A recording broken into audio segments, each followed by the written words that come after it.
Good evening, Blue Jays fans, and welcome to another lovely evening of Jaybird watching. We hope you're with us and you're in your post-VladVP All-Star game fun, and we're ready to run into the second half. But of course, with me, as always, Adam Corsair, Brendan Panikar. Fellas, how we doing? What's the deal? Pretty good, man. Yeah. Riding the high after literally an MVP early vote kind of like thing going on here. Yeah, it made the early portion of the work week easier to get through. That's for sure. Yeah. The only thing I feel like I've been suffering, I got those highs from the other night, and now we've been having no baseball for 2 days. Yep. So it's like, and next. Yep. Although during Trade Fest the other night, I was able to flip Walker Buehler for Shohei Ohtani in my fantasy baseball league. So there could be worse things going on. There you go. Be it offense. I think I won. Yeah. I think so. So on that note, let's talk All-Star game first in general. You guys were like me, following it, immersing, watching the Blue Jay Twitter go nuts and everything, and enjoying what we've had some good All-Star performances over the years, obviously, and then Vlad having the home run derby and whatnot last year. But in all reality, guys, there hasn't been even a couple RBI guy. I think they said Roberto Alomar was the last one to have this kind of a performance in an All-Star game. Adam, what do you think? First off, what was your from the whole collective celebration and everything this past week? Well, I was obviously anticipating, and I think I'm not alone in this. I was anticipating something along the lines of Ohtani mania. Basically, I was figuring, and I don't think that's necessarily off. That the whole All-Star game was going to be focused around Ohtani, because I think this is the first time an American League player both batted and pitched. I could be wrong about that, but I think it was actually first time in an All-Star game period, because you got to think they weren't doing All-Star games and stuff like way back when like people like Babe Ruth were playing and stuff like that. That was like a 50s thing, I think, is when they started. I had to look up when the first All-Star game was, but there was a good extended amount of time in baseball's history there where there was no All-Star games. True. Yeah. And so this is obviously a special event. And, you know, I walked into the home run derby thinking it was either going to be Alonso or Ohtani. I just didn't want to discount Alonso because, you know, obviously. But I am just absolutely shocked. And maybe Blue Jays fans are gonna crucify me for this, but I am absolutely shocked that Vladdy walked away with the MVP, and I'm very happy about it, because I just thought it was going to just be given to Ohtani because of the accomplishment of pitching and hitting at the same time. If he managed to get like one hit, it probably would. If he managed to get a home run, I think yeah. But I was just in shock, and it just proves to the level of I think awareness and recognition that Vladdy is getting league wide, just not just within Blue Jays, you know, fan sphere. It's league wide. He's becoming one of the faces of the MLB. I don't remember a Blue Jays player, maybe Roy Halladay was the last one to really be a face of the MLB. Not Bautista, not Donaldson. Vladdy's hitting that stratosphere, which is great. So I was enthralled. I was excited. I was happy. And Atkins and Shapiro, give him his extension now. It now. Yes. Now. Ink that. Get Bo right on that too. Yes. So get it all moving, get it over with, make it happen. But yes, that is a great summary as far as everything goes. The environment and everything, and watching him be able to rise above all that stuff, it just shows how good of a game he had, and the fact that watching him have, you know, getting the Vlad dance on in the midst of an All-Star game in prime time. That was what Blue Jays fans were hoping that you would get out of this performance from Vlad, or any of the Blue Jays All-Stars for that matter. And in all reality, Brendan, the Blue Jays basically won the damn game, is really what it came down to me. Yeah, for the first little while, it was Blue Jays 3, National League 0 for the majority of the game. So that was fun. I don't remember any Blue Jays at previous All-Star games contributing that much, like maybe a single or a double here or there from like the last 10 years would have primarily been Bautista, sprinkled in with some Edwin and Josh Donaldson for a couple of years. But like Vlad has the chance to be the face of the All-Star weekend for years to come. And to be honest, he's probably been the talk of All-Star weekend in coverage the last 2 All-Star games, because obviously there wasn't one last year. He was the talk of the town, even though we lost the home run derby in 2019, because there was like, holy crap, this 19, 20-year-old kid hit 91 home runs in the All-Star or in the home run derby in 2019, and then he was the face of the game this time around. I don't know about you guys. What would you prefer? Would you prefer Vlad be the talk of the Derby or the All-Star game? Because I'm actually riding on much more of a high from him being the talk of the actual game itself compared to the home run derby. Yeah, I would agree. Like, you can either be Alonso or you can be Vladdy. Right. And there's a chance if you're in the home run derby that you don't play in the All-Star game too, and you don't you don't get that if you ride high. Yeah, exactly. Yeah. And Vlad in 2019 didn't play in the All-Star game either. It was just the derby. So yeah, it was amazing. And to your point, Adam, about becoming a face of baseball, I watched the Fox feed because everybody knows my love of Joe Buck commentating, and he obviously did the game. But yeah, so I don't remember seeing a Blue Jay get as much camera time, just in terms of like the commercials or those fun little things that they film for TV purposes. Like, it was basically Ohtani, Tatis Jr., and Vlad, who were the 3 that they focused on all of the 2 days. It was awesome. Yeah, it's really outside of the Blue Jays, like, special that we had when Vladdy was coming up into Major League Baseball, that has been, there's now a new peak in what Blue Jays coverage has been in Major League Baseball relevance, right? All of a sudden now that he's being brought to the forward, and then they were also in the midst of that talking about Teoscar, Bo Bichette, and Marcus Semien. The Blue Jays offense was on full display in this game, and why we have such a special team was shown 100 billion times over to a couple nations, obviously. So, yeah. But very, very interesting, and I think that some of these things I know have come up since the he's won the MVP, and the fact that he was talking with Teoscar and the rest of his teammates and said, "Don't worry, guys, I'm bringing home an MVP trophy." And then they're like, "Oh yeah, by the way, don't bother coming home if you don't." Those kind of things. It just shows the core of this team and all that good stuff to what is special brewing in Toronto for many years to come. And like you said, ink that nonsense right now. That's a Tatis thing going ready to happen at this point. Has to be. Not to mention, could that have been more fun that they were? What were they chit-chatting with? With Tatis in the midst of that whole thing.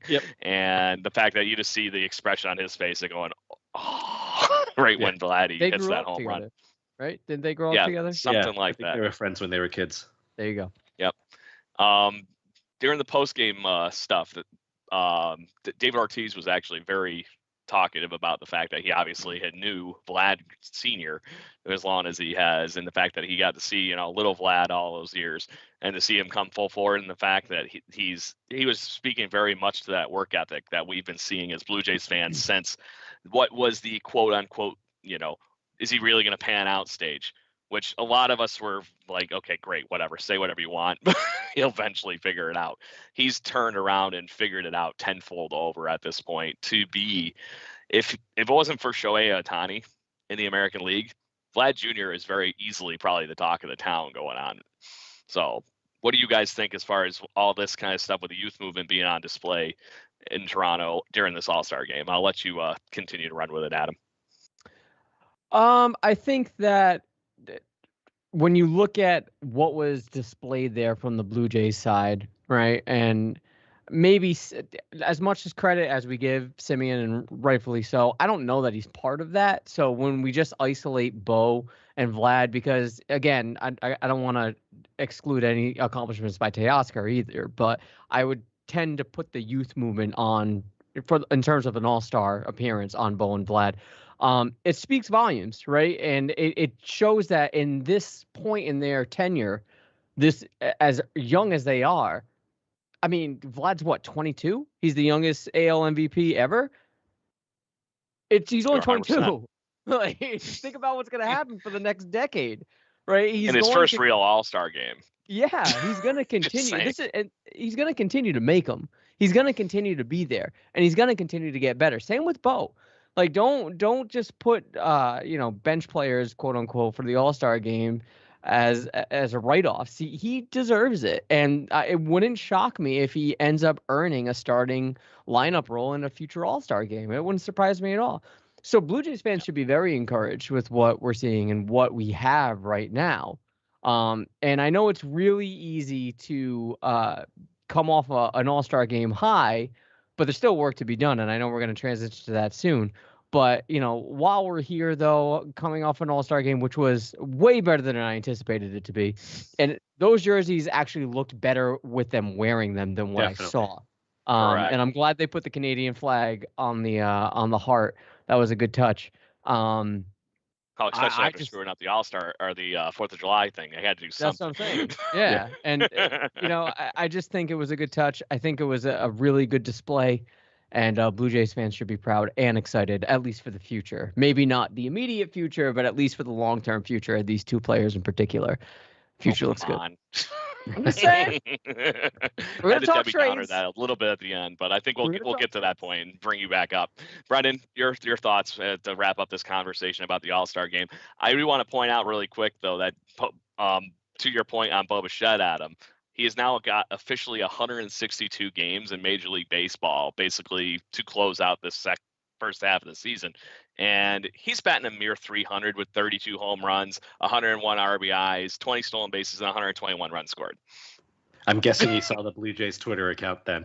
I just saw the tweet. But it's not what I'm looking at. I just thought it was too good I had that up. I thought that's where you were going when you started with that. But no, yeah. Oh, I'm sorry, guy. Your turn. Oh, he's going to be getting his fair share of All-Star vote-ins as well, and be in the starting lineup. Maybe not every year, but he's the kind of guy who'll be a perennial All-Star as well. So you're definitely going to have two Blue Jays All-Stars moving forward. I wouldn't be surprised if in a year or two you throw a pitcher in there as well.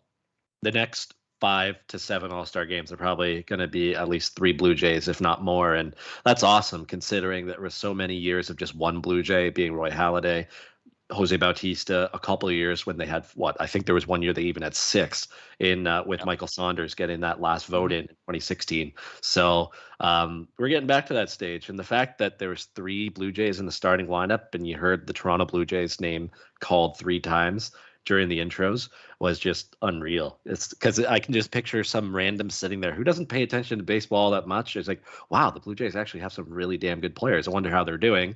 And they must be surprised that they're only 45 and 42. But John Smoltz said on the broadcast, he's like, this offense is incredible. Just imagine if they had a little bit of pitching. And that's the theme of the second half of the season. Let's see what they can do. So you trying to reorder my agenda? Yeah. See, I was trying to steer it toward youth movement so we could go to the draft, but okay, fine. Get the trade talks. I see how you are.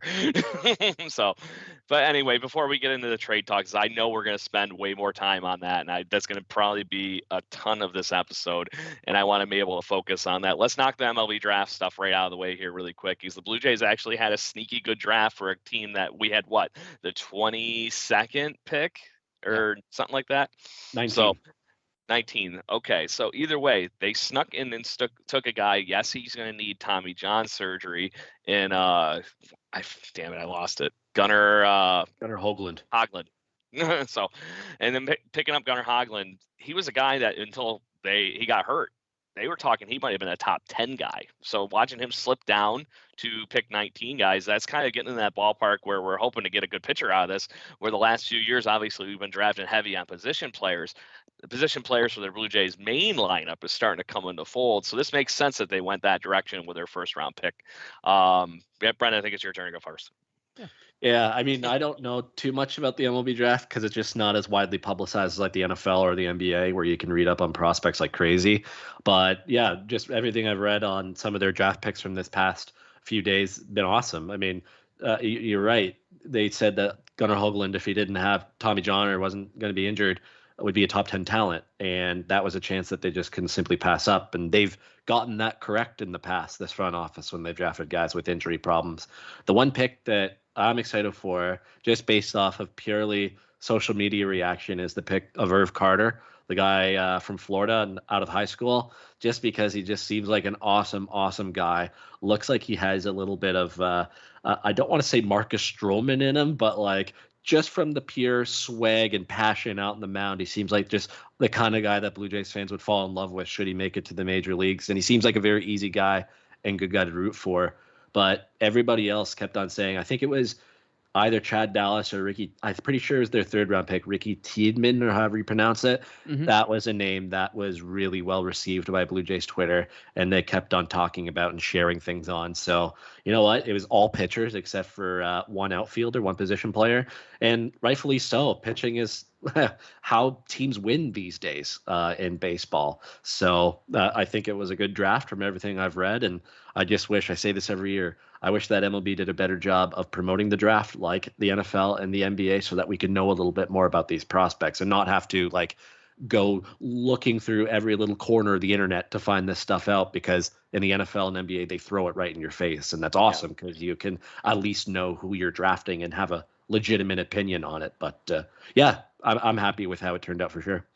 Yeah, because outside of Baseball America, you're really not getting that. Right. We were actually, right before you hopped on the call for the show tonight, Adam and I were venting on the fact that there's not like one article that sums up the Blue Jays grading for how well they drafted.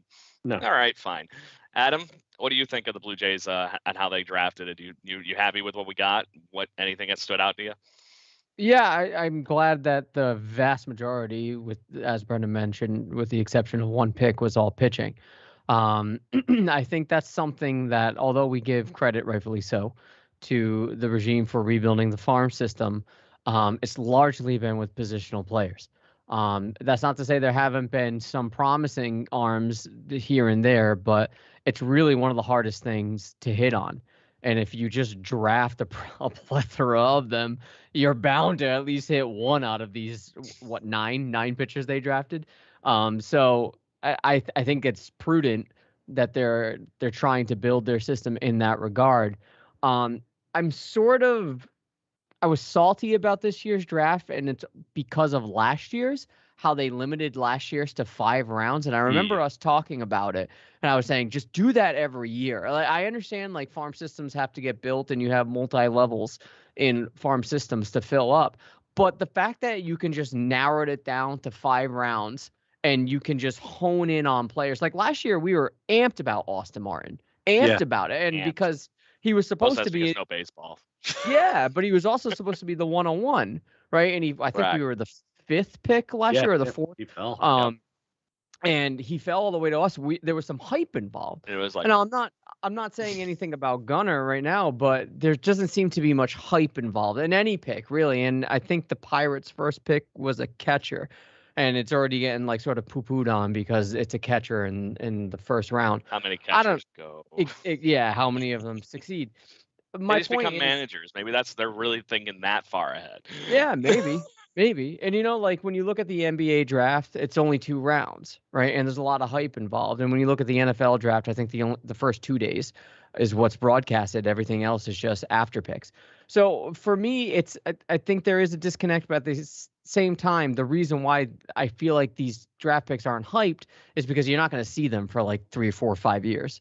And by then you're going to forget about them, and unless they're super hyped in the system. So I don't know. Am I happy with the picks? Sure. I mean, they obviously do more. I can't research high school players. I don't know. Sheriff Carter is coming from Calvary Christian High School. Cool. Like, hopefully he's good. I don't know. To that point, you would mention how long it takes usually for players to come up through the Blue Jays minor league system and eventually become actual Blue Jays. Alek Manoah is one of the ones in the most recent of history to make it that quickly to the majors. Even Bo Bichette, was 3 years basically in the minor league system. Alek Manoah was 2019, correct? Yeah. So, okay, great. Kirk was also. Oh no, because I actually saw Kirk back in Bluefield, so that had to been 3 years ago, 4 years ago. When did he get drafted? 2018. It's whatever year we picked up Perdinho. He was international free agent in 2016. Right. There you go. So it took him 4 years. 4 years. So, but that's the average. If you're a good player and you can find a level to stand out at, usually that 4 to 5 year ballpark is a normal development cycle, right? Unless you're playing in an organization where you're, perennial last placers. The reason we're seeing the guys that are playing on the Orioles right now is they just don't have that depth on the top of the minor league system, and we're getting to start to see guys like Cedric Mullins and whatnot come out in those organizations. But that being said, the Blue Jays obviously are log jammed, and we've already talked about this extensively. And I guess, Adam, more points to you as far as segues go, because we're going to skip right to what Brendan was ready to dive on a minute ago. So the Blue Jays have had these, where they built up the farm system. We have this, endless seeming play of middle infielders in the midst of our system. What do we do with all this kind of stuff? The Blue Jays are on that cusp right now where they are actually technically in better standing than they were in the 2015 season because they're actually above 500. This isn't a complete sell the farm situation to the point where you're going to just deplete the whole farm system, but there is something there if you make the right moves. This team right now gets much better and actually could make the giant playoff push that we need them to do. We've seen chinks in the armor for the Yankees. The Red Sox have been holding on and still playing great baseball, but we still don't know if that's going to continue with the injuries. I really feel like they're hinging their bet a lot on the fact that they can land Chris Sale healthy and run really well here at the end of July into August. But that's what they're hoping on. The Rays are being the Rays. I don't know how they're still doing it, and they're hoping to get Wander Franco, but full out and doing what he does. We got some trade offers that the Blue Jays have been quote unquote checking out, and let's just start first off with a weird one that caught me really with surprise. Nelson Cruz has been in the Blue Jays minor or Twitterverse talking and articles and whatnot. I don't understand this move. Adam, I can see you chomping at the bit to hop on this one, so I'm going to let you just, dive on this whole thing. I love Nelson Cruz, but does he fit this team? No, but that's not the point. Tell me how you really feel about it. It's the point that on Twitter, people were refusing to trade Trent Thornton for Nelson Cruz. That like, what the fuck is wrong with you? Come on, I went to go try that actually into my MLB The Show thing and see what it would do in a franchise mode. Like literally give me the finger or something like that, because it's like, as far as that goes, it's a gold card versus a guy that's like the commonest of the common. Like Trent Thornton. I don't even think Trent Thornton is contracted to be on the team next year. I don't even understand. I think you might actually be right. He's like, the people are like, he's so young, so much potential. What are you talking about? Where is this potential? Where is that? Where is this untapped potential? The only way he's going to have untapped potential that's going to bite the Blue Jays in the ass if he's a Tampa Bay Ray. That is the only possible way that Trent Thornton is going to pan out. Look, Nelson Cruz does not have a place on this lineup because I do like the fluidity with DH. I really do. I like how you can, give some certain players off days, like have Bo Bichette not play shortstop, but have him DH and still get his reps in. Same thing with Simeon. Same thing with Springer, who probably will need it a little bit more. Same thing with Vladdy. If you're getting a Nelson Cruz, he is your DH, period. And if he's not DHing, he's not playing, period. He's just not playing. There's no room in the outfield for him. Unless, of course, you're trading a Lourdes for him, but which I don't really feel comfortable doing anyway. You can't give him anything good for a guy that's a rental in that situation. That's what I'm saying. And a 41-year-old DH, exclusive DH. I don't know that the Blue Jays need more offense. And that's what I'm hearing. Like we're not we as in this group, but Blue Jays fans are chasing after players that will be like Chris Bryant. Although I would like Chris Bryant because there's a gaping hole at third base. I think the priority right now is pitching. If that means we have to go to the Cubs and get a little bit more and just to take on the expiring contract of Chris Bryant in addition, sure, I'm into that. But I don't think Blue Jays fans nor the organization should be gunning for more for offense. However, if it's like a 2015 kind of thing in which they land someone like Tulo first, not Tulo, but land an offensive player first, you're going to be waiting for that other domino to drop. And if it does, it's going to be like ding, ding. If 2015 has taught us anything, pitching wins World Series. If 2020 has taught us anything, pitching wins World Series. Or you could lose a playoff game with pitching, right? Or how you manage it. So I just gentlemen have heard me compare this to the 1995 World Series, which was the Marlins versus the Indians. It was literally full on pitching versus the Manny Ramirez, Albert Bellisms and Kenny Lofton. That lineup was unstoppable. Oh, Jim Tomei, just to throw another monster bat in there. Yeah. But don't worry about it. That's the kind of thing we're heading toward, to your point. Yeah. You have to get pitching. So no, Nelson Cruz does not fit in this team. But if we're trading Trent Thornton, you can fleece the Twins to get Nelson Cruz for Trent Thornton. Every single day of my life, I would make that trade. Yeah. So on that point, though, do you think the Nelson Cruz thing is that money thing with a Twins possible trade? for Because I Barrios. think the real trick, and there you go. I'm going to let you go with that, Brendan, seeing you brought up the name. Yeah. I love Jose Barrios. Any trade to get a starter of Barrios' caliber or whoever it is, Marquez, I'll take on anybody's contract at this point. And that's what they should be doing. They have the financial flexibility to do so and be like, hey, yeah, we'll take all $20 million or $25 million of this guy to get him off the books as long as you give us this guy who we actually want. So, yeah, Adam, to your point, if it is just Trent Thornton, I'm doing that trade like 1,000 times out of 1,000. Like, there's no way I'm saying no, and I'll figure it out later. See how Nelson Cruz gets his at bats. But like, and even if it is a part, like if it is with the ultimate goal of getting Jose Barrios and Cruz has to come with him, we're not saying no to that either because we just added another incredible bat to the lineup to go along with strengthening the pitching staff. So yeah, Barrios and Marquez seem to be the two guys who kind of fit that mold where you can trade and take on a whole bunch of different dead money from teams, or just be like, hey, what contract do you want off the books? As long as it lowers the prospect capital going back to the other team, which it helps. It definitely does. Like, that's how they got Liriano in a way. In 2016, they took on all of his money and they only had to give up Drew Hutchison, and it came with 2 prospects to go with it back to Toronto as well, and a 3-for-1. So they could get creative. I'm down. I'm absolutely down. But it's hard to imagine where Nelson Cruz fits in right now if there's either not another trade, or why do the trade if it's not to get Barrios. Correct, and including with the way our outfield is pretty well structured right now, we have obviously George Springer locked up long term. I think we have another year of Randall Grichuk. Is that a correct statement? Yes. When did he sign his extension? 2018, I want to say, and it was for 4 years. Yeah. I wanted to say through 2022 for some reason was what was in my head. So, okay, let's just run with the idea that that's it. And then you have Loris Gurriel Jr., who's like on the most team-friendly, contract in baseball history.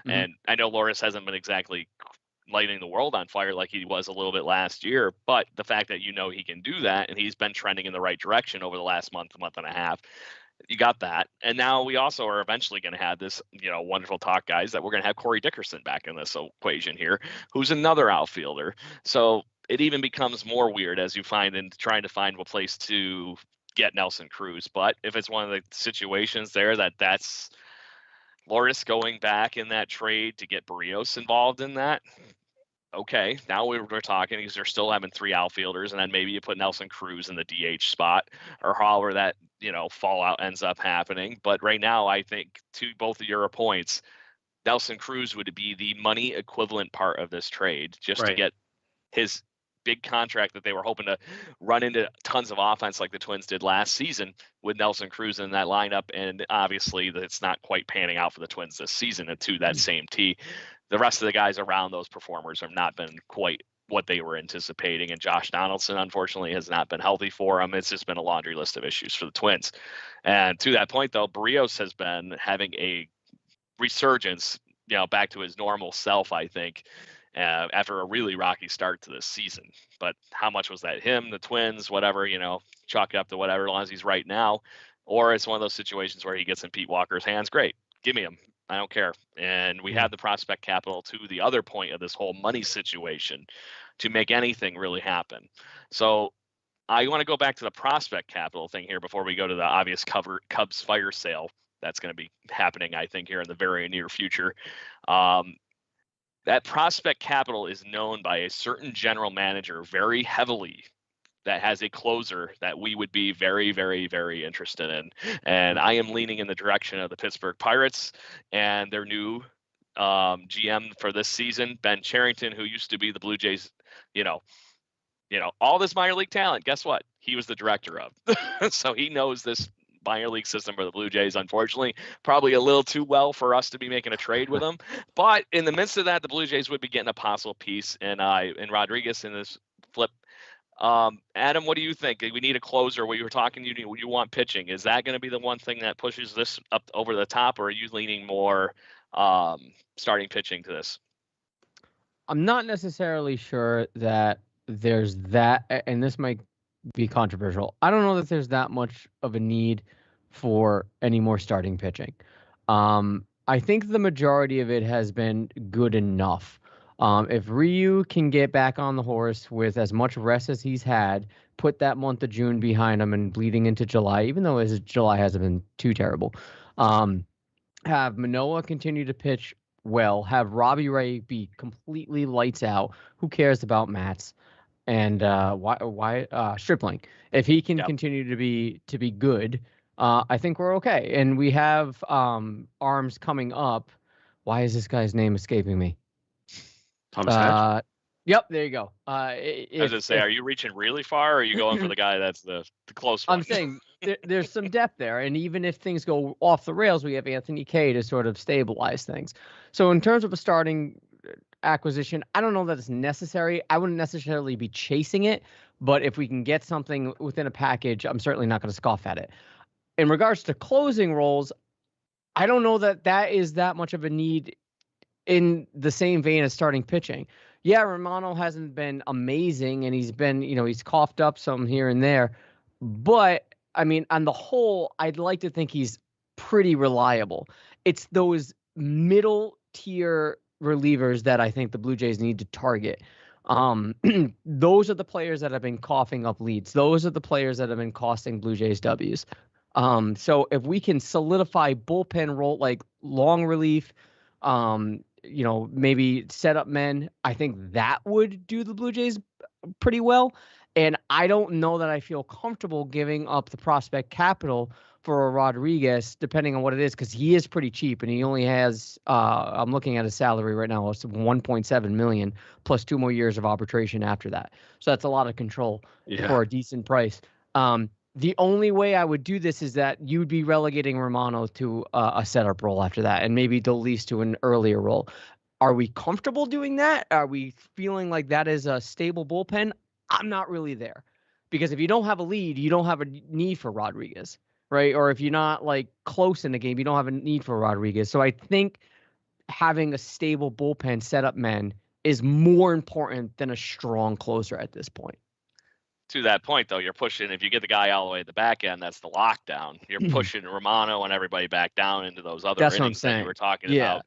So yes and no at the same time. You're worried about giving up too much capital, but to that point, where I was trying to steer this is Ben Cherington might ask for these 3 guys that are further away versus two lights out prospects, or maybe even a major leaguer in a prospect.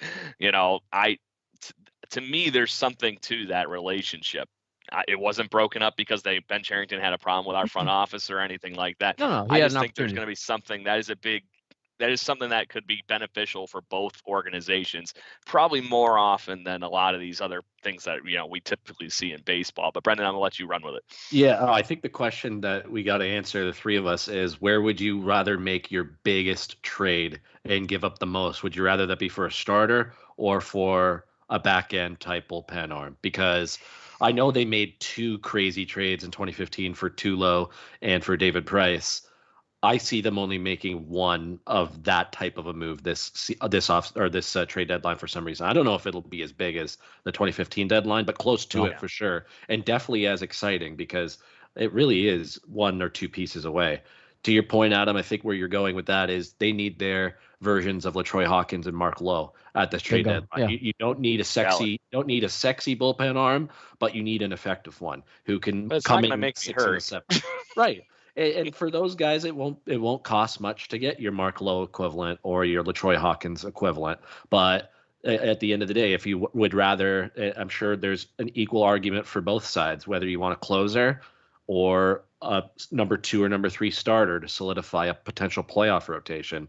I can see an equal argument for giving up a lot of capital for either of those, whichever way you want to go. Personally, I think I'm leaning starter. I'd rather go all out and get a starter because, Ryu is your ace at the top of the rotation right now. Robbie Ray, who's kicking things off tomorrow to start, has been ace-like as well. But after that, there's definitely a drop-off. I mean, Stripling has been really, really good, and he's the perfect 4th starter in a 7 playoff series. So you have a gap where your 3rd starter is, because it's not going to be Manoah in the playoffs, I don't think, because they're going to want to manage his innings, and who knows how he does the rest of the year. He's passed the test with flying colors so far, I think, Of course, he's had some hiccups. He's still learning, but he's not going to be in the playoff rotation.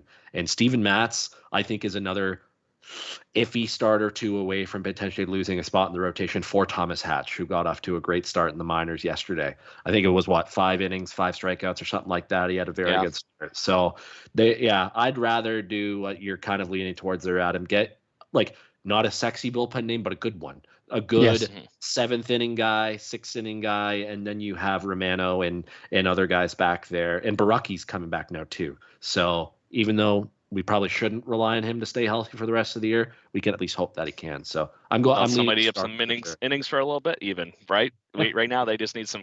Honestly, I think right now a big help with them would be just to have a consistent lefty even for a bit, because right now you're pushing Anthony Kay into that extended role that Thornton was taking, which honestly he's been doing wonderful, and I think that's a perfect spot for him to really, help this team and further his development, because I still think long term he's still a Blue Jays starter at some point. But then Baraki has already kind of been solidified to, we've seen the best of Ryan Baraki in a lefty role for the bullpen, period. So he comes back and eats up an inning here and there or whatever until we can get over the hurdle. Great. But back to the trade talk. One of the other guys that they were linked to was Taylor Rogers, and I forgot to mention that with the Minnesota Twins fund.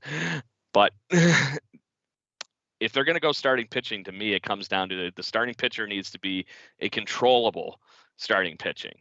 If it's going to be a closer, I think they would be better off going for that rental guy, which is part of the possible Cubs fire sale, because there's just not as much maybe to it that you have to throw into it. And it makes the Cubs happy by getting the payments off the books and just enough prospects back in return. But it's not going to be a top tier guy unless it's packaged funny. So, but that being said, what do you think to that point? Do you think if they get a guy for the bullpen, is it just a 1-year guy, and then if you go for a guy that's going to be helping this rotation, that you see it needing to be a further than just helping this team win right now, with the fact that we don't know if Robbie Ray's coming back?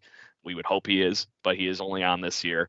I believe Steven Matz is in that same ballpark, but at this point, depending on what he does really the rest of the season, I'll give you 50-50 if we are happy or sad about that. So, and then I believe Ross Stripling's also in that same boat. So you're talking going into next season with right now, Ryu and Manoah for this current rotation, and either having to go for free agency and trying to fill that in. So that's where I was trying to steer the conversation. Brendan, what do you think on that whole idea of where that lines up with the Blue Jays' current and future? Yeah, I'm good with that. I'm good with getting a starter with control and paying that cost for that.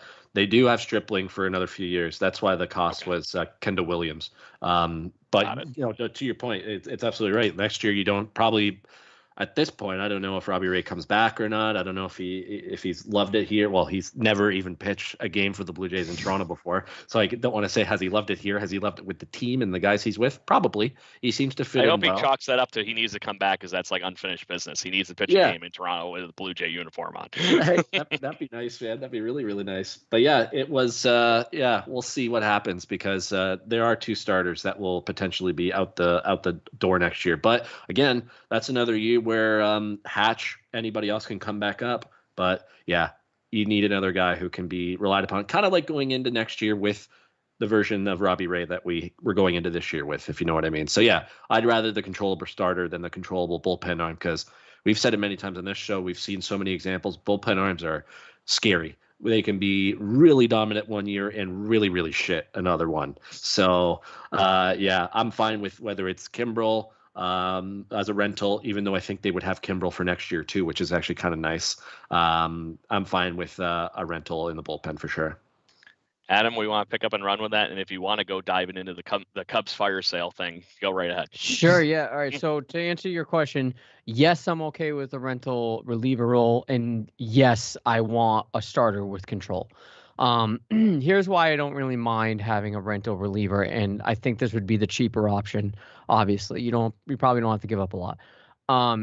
When you look at what you're able to build in an off season, you can fill in those gaps fairly well.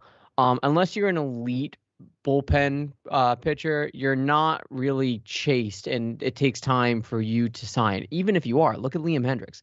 Right? Yeah. Even if it took him a while to get an offer, right? But that being said, when you look at what this Blue Jays bullpen was supposed to be, you look at Tyler Chatwood, Kirby Yates, David Phelps, Julian Merriweather, Barucki, who's coming back, AJ Cole, Carl Edwards Jr. Like, you had these players that could have been something. And I'm not saying they're going to be lights out, but there was a lot more stability than there is right now. Right. And so if we didn't get hit so hard with the injury bug, and I think last year's COVID season had a lot to do with that, stretching out players a little bit awkwardly. This team would be in a different conversation, right? And so when you think about those players, you'd be like, yeah, you could pick those up. You're able to do that. So if you want to be chasing rental relievers, that's fine with me. I don't care about that. But you need starters with control because, as we mentioned, we only have Ryu, Manoah, and Stripling as surefire starters, barring anything unforeseen for this team. So if you can get a starter with control, go for it. And now moving on to the Cubs. I don't know if you have any players in particular, if you're thinking like Kimbrel right now for a closer role. Sure, if we're going to fill in that closer role, if there's number one closer I want personally is Kimbrel because he's been there, done it. He's intimidating as fuck. I just like the look. And he's a winner. Yes. I would assume that would also coincide with the Chris Bryant, just as we mentioned, just for salary relief, and of course, like getting out of it and having him. You want to get something for him rather than walking away for nothing, because I don't think he's going to play for the Cubs next year. Sure, I mean, I'm looking at his contract. His 2021 contract is about $19.5 million, so you're paying half of that. Whatever. I don't know that you would have to give up a lot of prospect capital for Chris Bryant, but I would assume Kimbrel falls in that category that you'd probably have to give up something substantial, at least one pretty good prospect to the Cubs. Most of the Cubs trade stuff that's been flying around just in general, not just with the Blue Jays, has been those two kind of married together in a trade. Yeah. Kimbrel and Bryant. Yeah. Yeah. I just don't see, although we have a fit for Chris Bryant defensively on the squad right now, I'm not sure that I'm in love with it, and I'm not sure that the Blue Jays, I think there would be a lot of fanfare hype around just the name cloud of Chris Bryant coming to the Blue Jays, but I don't know that Chris Bryant is going to be the equivalent to a Tulo coming in and really pushing you to a postseason berth. I think you're going to need to do better than that. And again, if you're going to do better than that, I would like a higher quality starter than acquire Chris Bryant, because again, I think the offense is fine. I don't necessarily think we need much offensively, and we can cover the blemishes offensively at the bottom end of the lineup from a Cavan or from a Santiago Espinal with what's front loaded as it is. So when it comes to the Cubs, I'm not eager to trade with them, but I'm not scoffing at it. It just depends on what's going the other way. I hear you on that. Brendan, you want to pick up the Cubs ball there? Yeah, sure. I'm trying to find it right now. I was looking on Twitter to see if I could, but somebody made the comparison. I think it was from May 5th or mid-May with Chris Bryant to Kevin Biggio, and Biggio's actually been contributed more F4 to the Blue Jays than Chris Bryant has to the Cubs. That being said, I saw that. Hold on, let me interject. That's sort of Crush Monday. No, it's a misnomer. I was having a discussion about it with Rich. It's because Cavan missed so much time in between. True. Didn't even think of that. Yeah. Whoever that was. In the midst of that, though, they're two really similar players right now, because for the Cubs, Bryant's been playing everywhere. And he's been very unselfish in that same manner that Kevin Biggio has been with the Blue Jays. So to that point, maybe that does help this team, at least from that. Okay, well, if they do trade one of their outfielders, you got somebody that can still rotate through the outfield. You got a guy who can play third base. Just saying. Yeah, it was like half the at-bats that Bryant had. Yeah, true. Gotcha. So I understand what that person was trying to do with that tweet, but I didn't even think of that. So good point, Adam. Yeah, no kidding. There is a little bit of that argument is kind of, I understand where you're going with it, but no, I still need somebody with a better glove at third base, because Cavan ain't it. Espinal, lovely utility player, but I think he gets exposed with more at-bats that he gets.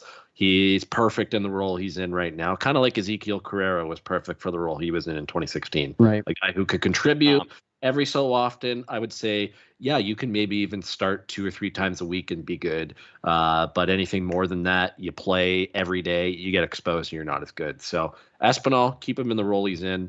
And outside of that, I mean, that just opens the door. There's a huge need at third base. the name cloud of Bryant, as you said, Adam, would get people excited.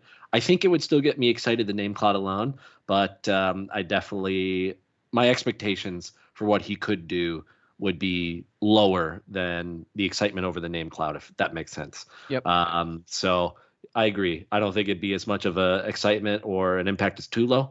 I don't even know if it comes close to that. Maybe like 60 to 75% tops of what Tulo brought in 2015.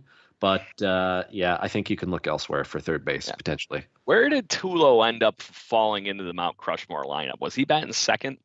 No, Donaldson was batting second. I think he was fifth. Where was he? Fifth, sixth? They had him fifth or sixth. They had him sixth in the playoffs at one point because he wasn't hitting. Well, just to put this out there, if you do bring Chris Bryant in, and we're trying to make that comparison to Troy Tulowitzki, this lineup right now, Chris Bryant's going to be batting seventh or sixth. Yeah, totally. And if Loris Gurriel Jr. keeps trending in the right direction, I'm sorry to say he's not going to be in the 7-8 spot either for very long. Right. I think he'd be going the other way. Yeah, I would be my only catch on the whole thing. Mm-hmm. Yeah, for those two, I think he would be the trade chip. As much as I honestly don't want to see that happen. Just knowing the fact that Teoscar, Vladdy, and Lourdes are like, that is the gang in the dugout, and then Bo Bichette's part of that obviously too. But he's not like, the three of them are like literally hanging off each other in the locker room. I know it's a win now move, but I also wonder. Loris Gurriel Jr. is going to be a hell of a baseball player. So, Craig, to me, it would have to be the right trade to still be losing Lourdes. And I don't know if Craig Kimbrell, Chris Bryant is yelling that at. No, somebody made that comparison that you're just alluding to yesterday or 2 days ago on Twitter, saying that could very much disrupt the clubhouse because that's who they FaceTime at the All-Star game, wasn't it? In the ninth inning, at some point during the game, they FaceTimed with Lourdes. And look, I know the 2015 team, Edwin and Jose were really close with Jose Reyes, which was the other point of what the guys were saying. But at the end of the day, I think Jose Bautista and Edwin Encarnacion were much happier after they got to the American League Championship Series and probably weren't even thinking about Jose Reyes. So you could get over it, but longer term, because that team was nearing the end of its shelf life, that's fine. But this team is just starting its shelf life with how good they can be. And the chemistry that they have in the clubhouse already, that would be a tough sell to mess with right now and rip up a little bit. So I'm with you there. Winning to me, if it was everything. It's true, though. It is. If they win a World Series at the end of the day, yes. So I'm going to float another name out here, and I'm honestly surprised he's even possibly a trade chip, because the Cleveland Indians guys are not exactly out of it with the fact that the White Sox are dropping like flies, as much as I don't want to say it, because I like the White Sox as young core is going in that same mold that the Toronto Blue Jays are. They're building a team the proper way, but Jose Ramirez. Sorry, you messing me up with the Jose Reyes thing. So, but Jose Ramirez has been even since the spring training. He's been out, quote unquote, as far as the Indians trying to continue to be competitive and win and still build a team for the future is really what they're trying to do. They're doing it a lot better than we did, just saying. But to that point, his name comes up in a rumor here, a rumor there, and has honestly picked up a little bit of Twitter steam in the last couple of weeks. Is he more of that win now player if you bring him in play at third base every day? And for that trade, I'm assuming you almost guaranteed have to give up Loris Gurriel Jr. because that was the quote unquote chip that the Indians were staunch on during the offseason. Are you pulling the trigger on that trade? No. No, I don't mean to be cynical, but I just don't know. I'm not buying into the notion that Blue Jays are any offensive piece away. They are pitching away. That's it. You cannot improve this offensive lineup. There's just no need. You're just piling it on and just replicating 2015 with a worse pitching staff. Ooh, yeah. Go ahead, Brendan.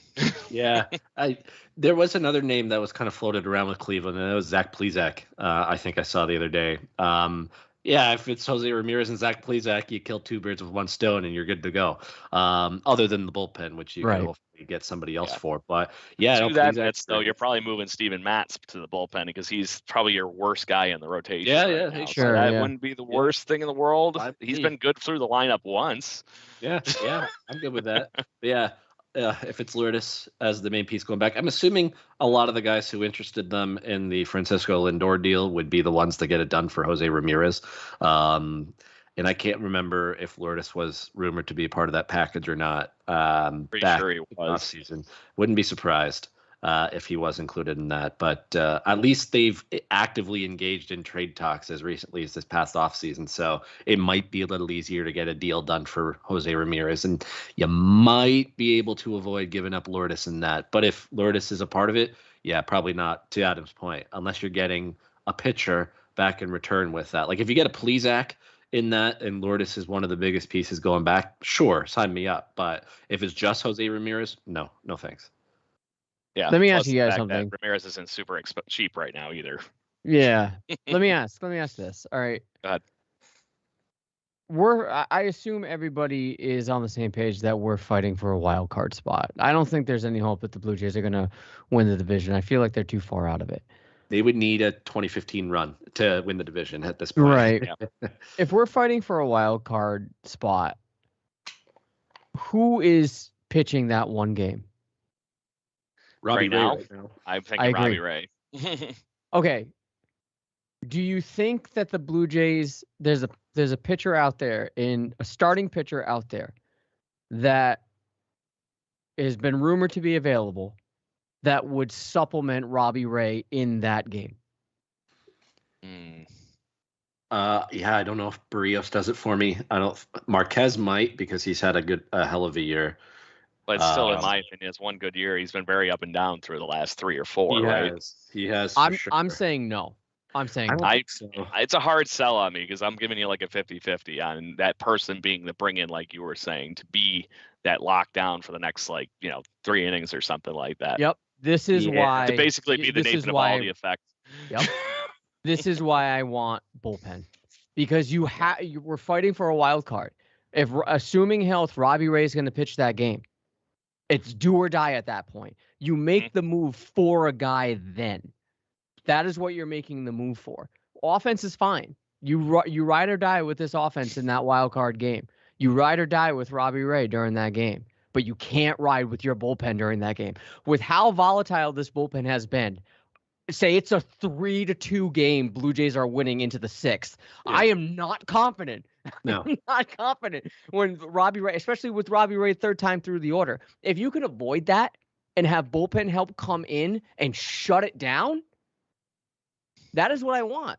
And I just don't see a starting pitcher that's available that's going to take over either Ryu or Robbie Ray in that game.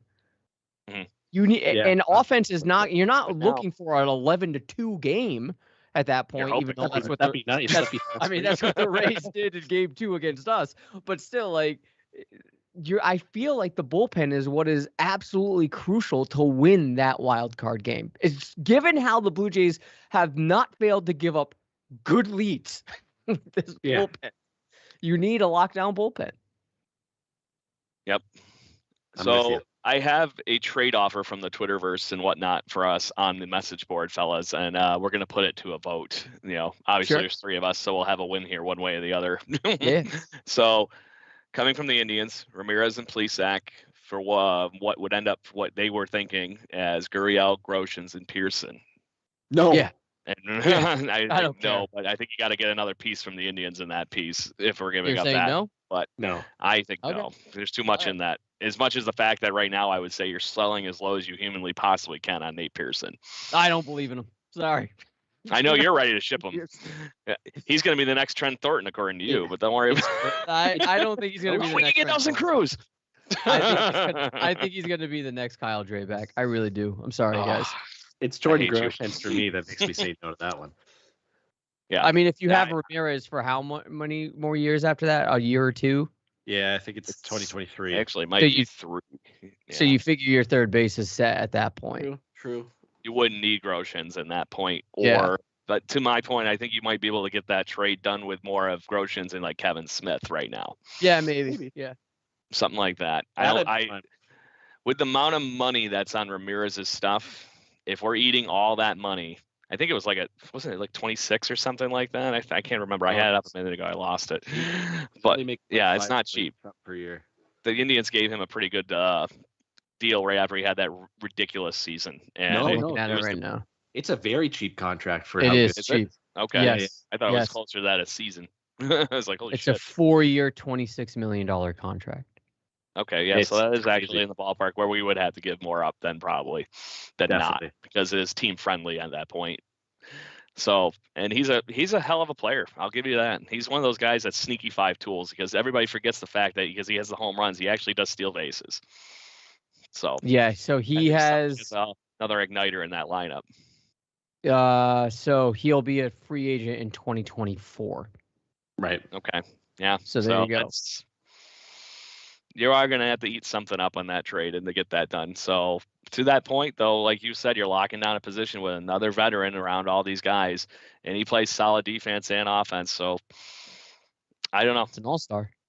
In the midst of that, yes, I think I find a way to make that trade, but I can't give up all that at the same time to that point. But I would be shocked if the Blue Jays ever make that trade for those 2 guys. I really think that Loris is going to end up being the linchpin for the Indians on that trade, because that's who they were hunting at for the Francisco Lindor trade, and that's why the Blue Jays scoffed at it. And rightfully so, after seeing in hindsight too, because the Mets are hoping that they get the real Francisco Lindor to push the playoff spot in and lock it in, right? To my shocked notice, again, the Washington Nationals are not going down quietly. So it is what it is. But I think that's honestly, if the Blue Jays are going after something, that helps the team more overall. If you're getting 2 controllable players rather than the Chris Bryant / Kimbrel thing, you can't get much better than Craig Kimbrel right now. But to that volatile point that you mentioned, Brendan, Kimbrel finally found it again. Yeah. After a few rough seasons in Chicago. So does the move hurt him? Is he too comfortable? I don't know. To me, I think the playoff juices would get Craig Kimbrel really moving in Toronto Blue Jay uniform. He ends up joining the team. So to wrap this trade talk on this whole thing, pick me the guy that you would be the most interested in and who we might have to give up to get him. Whew, that's a good question. I'm not saying the whole trade. I'm just thinking, like, I want to get a level of what you think we have to give up to get the guy you want. To me, I'm in the ballpark that I would just love to see Rodriguez come over from Pittsburgh, and I honestly think we're going to have to watch freaking King Kirk or somebody go in that trade and an additional prospect. So I'll start it off for you. Are we assuming that if we get a closer that, as we talked about, Craig, that Romano and Dolis are going to bump down in terms of a setup, man? Man, my opinion, correct. Okay. I think, and that you're getting the trickle down effect, unless to that point that you all of a sudden have that magic middle reliever that we can't find a name to put to. Yeah, that's what I think they'll be able to do that. I think Kirk is a good piece to move. I don't think there's going to be any interest in Danny Jansen as much as we'd like to shit on him, and then not us, but Blue Jays fans like to shit on him, then inflate his trade value. Just because he's been in the majors for a cup of coffee. Reese McGuire's a sell high right now. Come on. Yeah, no, it's there. What was the play that happened? I remember tweeted out, I'm like, this is the moment that we're gonna remember where he lost it. I forget what it was. It was against the Rays the other day. Yeah, it was against the Rays. The other day? It was worse than that. He just fucked up, and I was like, this is the moment where we're gonna say that's it. But if it's Kirk for Rodriguez straight up, yeah, fine. I think there's still going to have to be a low-level throw-in to get that done, just because of the control and the goodness that is already established with Rodriguez. But the main piece would be Kirk in that trade, I think. That was my... Yeah, I mean, like, if it in that regard, you still have, if you wanted to, you still have Lourdes to make another splash move if you wanted to, or you still have prospect capital to get another reliever that might not be as high profile, but might solidify the pen a little bit. I'm just not sure I'm comfortable with Dolis at all. And I'm not sure if I'm comfortable. You're in my boat on that one, man. Yeah, with Romano moving down a pay, because I don't know if that's going to fuck with them. But assuming it doesn't, sure. If that's the only move they make, I can live with it. Sure. I want to throw this one at you because you just gave me that whole thing with Romano and his intensity and things. What does Craig Kimbrell do for Jordan Romano if he comes into this string? Is he literally like Brett Laurieing and just going nuts? Yeah, I mean, it'll probably be more like, why am I so bad with names? The dude that we just let go last year punched himself in the face. Traded Yes. Ken Giles, yeah. It will probably be a little bit more like that, but that's the thing. Like, if he's not, he cut it with a knife. Yeah, he's not there to like sort of mentor or Romano because he's here for another couple of years, right? Yeah, they're just gonna come in and they're gonna try and outdo each other. I honestly wonder how much fun that would be. I'm just that popped into my head like that, and I'm like, shit, that'd be actually kind of fun to watch. Sorry, go ahead, Brendan. All right. No, all good. I kind of got talked into the Nelson Cruz and Jose Barrios type trade. I'd be fine with that. And figure out what you do with Nelson Cruz later because I like Barrios so much. And he would be that perfect game 2 starter or game 3 starter. And then you got a pretty damn good playoff rotation moving forward. Will that be enough to get into the playoffs? No, but that's where you make another minor trade or two to get that middle reliever. Kind of like what they just did with Simber and Trevor Richards. Perfect moves at that point of the offseason, and those guys are everywhere. So I don't care who it is, as long as it's a guy having a good season out of the bullpen. Mark Lowe's career went to die after he left the Blue Jays, but the Blue Jays had him for the best stretch of his career. So any middle reliever who's having a good year is a trade target, and they definitely will probably add that. But if you can get Rodriguez for Kirk and another piece, I pull it because I still think the prospect capital to get Barrios and Cruz wouldn't be enough to make them scared from doing that deal either. So that's where I fall on that. And not to mention Barrios is not on the most friendly of deals, but he is going to be a Blue Jay. Yeah. For that trade too. That's the control. They signed him to like what, 4 or 5 at the beginning before last year. So we're going to get an extended run of a young, talented pitcher at that point too. Yeah, he's only 28. I think they have him to. Was it you and I that were mentioning last year that he might have been the 2020 Cy Young when we were talking beginning of season? Bold predictions for awards and stuff like that because he had that awesome 2019. Yeah. So no, I'm with you. But in the midst of that, like you were saying, I think you're gonna have to give up something pretty decent. But it'll probably be one big guy and a prospect because of all the money involved. I think so. Maybe even if it's a third lower level guy, that's fine too. Correct. But at that point, you're working for the wild card. Yeah. Yeah. Okay, Adam.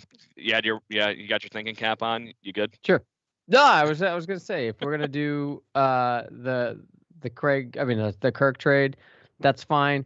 I'm not super horny for closers right now, dude. I need middle relief. That doesn't seem to be a lot available in that vein. To that point, then, is there a way you can attack that inadvertently, like we were talking, by moving a guy from the rotation or something like that would solidify that for you? Do we want to? Like, what do we think? I'll make the argument that you might be right already, that we made those 2 trades already with Simber and company. Yeah, like I don't know that. Maybe Matz can be okay in a bullpen role. Maybe I just feel like that would probably piss him off. Or even in Anthony Kay, if you bring him up, and I just think they like to stretch him out and adjust break in case of emergency starter kind of role. Nothing's really jumping out at me. I've been checking out like possible scenarios. I don't know. I guess Danny Duffy might be someone available. He doesn't have any control, but there's something there. I mean, yeah, you don't have to spend a lot to get him, and it will help. He's had a really nice season that he's been putting together for Kansas City too, especially that one run they had there. That they were actually looking like a legit team for a little bit there, and scared the Blue Jays. They won series. So did they to that point, there's something there. Yeah, 3-4. Yeah, there you go. They were on the ball before we ended up taking that. So I'm also reading that he has he can veto any trade. He has a clause. No, sorry, it's 5 and 10 rights. Sorry, who was it? That's Danny Duffy. Oh, Danny Duffy, yeah. So let's just add another lefty, right? Yeah, I mean, if he's able to, if they're able to swing it, and it's probably not going to cost you a lot, that would make me more comfortable in the bullpen. And then you can use these other pieces like a Kirk or Lourdes to land something a little bit bigger If you really want to solidify your rotation, which I don't think you need to, or if you really want to solidify your defense at third and offense at the place, what I really don't think you need to, but if you want to, the option's there. And I don't think Danny Duffy's going to cost you a lot. Yeah. So the Twitterverse is saying, why haven't we talked Marquez yet? Yeah. It was Brendan's either your him or man crusher Barrios. trades. Yeah. It was either him or Barrios, and I went Barrios because Cruz. Coaxed you into the Brios talk, huh? Yeah. I think that trade would end up looking very similar with the Rockies to get Marquez. Still, Yeah. I think you're going to end up getting somebody like that level of Lourdes.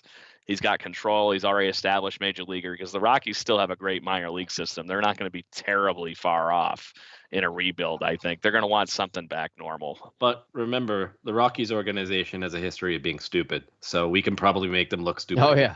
yeah. Ian Desmond comes to mind. Just some of the Yep. weirdest trades and free agent signings in like San the last Juan 10 years. Yeah. So maybe they can fleece him. Yeah. So hey, if that works, that works. But gentlemen, I don't want to keep everybody that has been fortunate enough to be listening with us and everything this evening, as we're already pushing that hour mark. I want to quickly go over, we're skipping the fact that I'm not going to talk Tropic Terrors that we just had. We're skipping that topic tonight. Let's jump into the preview for the Rangers and the Red Sox series to do the picks to click. So let's just talk who we did the last week here too, in the wonderful shortened week that it was.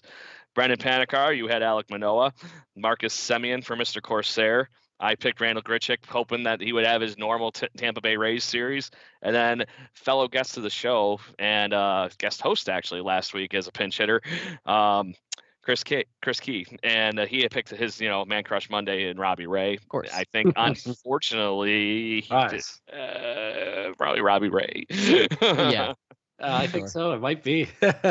Out of those four is Manoah, Semien, Grichuk, and Ray. And Ray had pretty much the standout pitching performance since our last show. I feel like that's the easy win. Actually, I forgot about that because that was the only game I didn't get to watch in that series. So that's the one I was too. And as soon as I saw this line, and I had to go watch it. Oh yeah, because I was watching the England game. That's why. So I'm like, holy shit, this guy's throwing a no hitter right now. So yeah, it's Robbie Ray for sure. 6 innings of no hit baseball, easily the highlight of, like I said, the Terrors at the Trop, and yeah. So Chris, points to you in the guest spot. There's now 2 wins total for the guest spot. So just to say, Brendan, they're nipping up on your heels. You are now in 3rd place, and Brendan and Adam overtook you last week. So he's got 4 wins on the season. I'm still at 6. How the tables have turned.